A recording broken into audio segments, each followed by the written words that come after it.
Mr. Speaker, all the members of Parliament, ladies and gentlemen, I'm addressing all the people of the United Kingdom and all the people from the country with a big history. I'm addressing you as a citizen, as a president of also a big country with a dream and big effort. I would like to tell you about the 13 days of war, the war that we didn't start and we didn't want it. However, we have to conduct this war. We do not want to lose what we have, what is ours, our country, Ukraine, just the same way as you once didn't want to lose your country when Nazis started to fight your country. And you had to fight for Britain. 13 days of this struggle.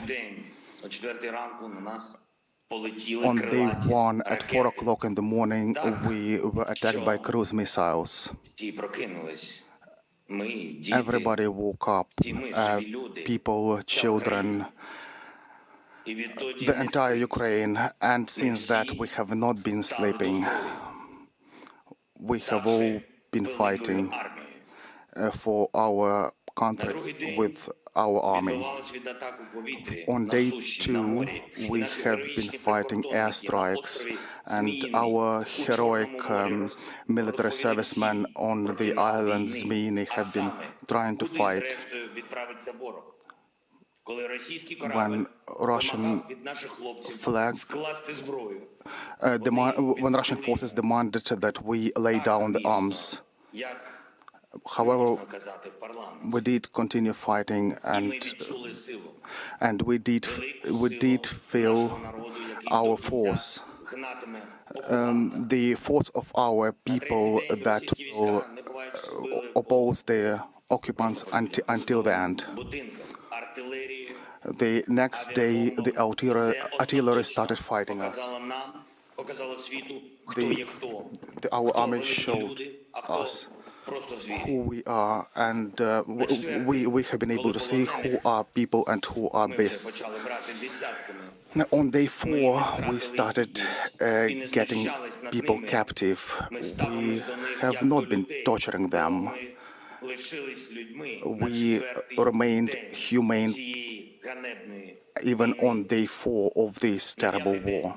On day 5, the terror against us was going on against children, against cities, and constant shelling have been taking place around the country, including hospitals, and that didn't break us. And that gave us feeling of big truth. On day 6, the Russian rockets fell on Babin Yar, that is the place where the Nazis killed thousands of people during the Second World War.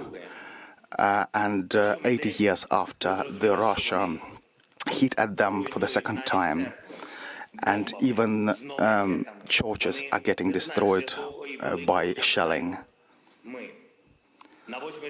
On day 8, we have seen Russian tanks hitting the atomic power station.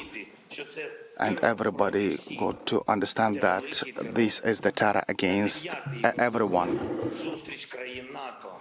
On day 9, there was a meeting of NATO countries without the result that we were looking for. Yes, we did feel that. We did feel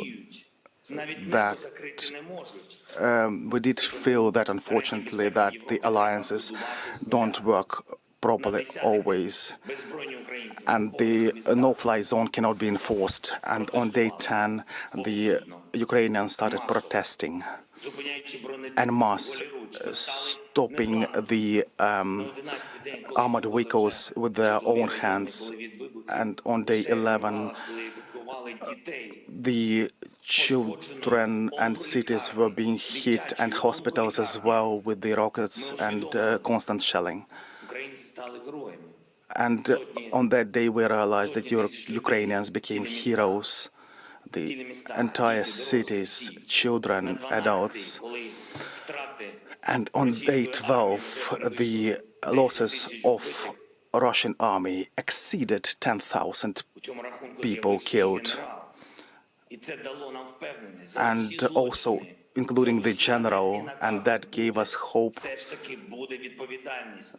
that there will be some kind of responsibility for those people in front of the court. On day 13, in the city of Mariupol that was attacked by the Russian force, a child was killed. They do not allow any food, any water, and people started panicking. I think everybody can hear that people do not have water over there. Over 13 days of this situation, over 50 children have been killed. These are the children that could have lived, but these people have taken them away from us. The United Kingdom, Ukraine were not looking to have this fall. The Ukraine have not been looking to become big, but they have become big over the days of this war. We are the country that are saving people despite having to fight one of the biggest armies in the world. We have to fight the helicopters, rockets. The question for us now is to be or not to be. You all know this Shakespearean question. For 13 days, this question could have been asked, but now I can give you a definitive answer. It's definitely yes to be. And I would like to remind you the words that the United Kingdom have already heard, which are important again. We will not give up and we will not lose. We will fight till the end, at sea, in the air. We will continue fighting for our land, whatever the cost. We will fight in the forests, in the fields, on the shores, in the streets. I would like to add that we will fight on the banks of different rivers like Dnieper, and we are looking for your help, for the help of the civilized countries. We are thankful for this help, and I'm very grateful to you, Boris. Please increase the pressure of sanctions against this country, and please recognize this country as a terrorist state. And please make sure that our Ukrainian skies are safe. Please make sure that you do what needs to be done and what is stipulated by the greatness of your country.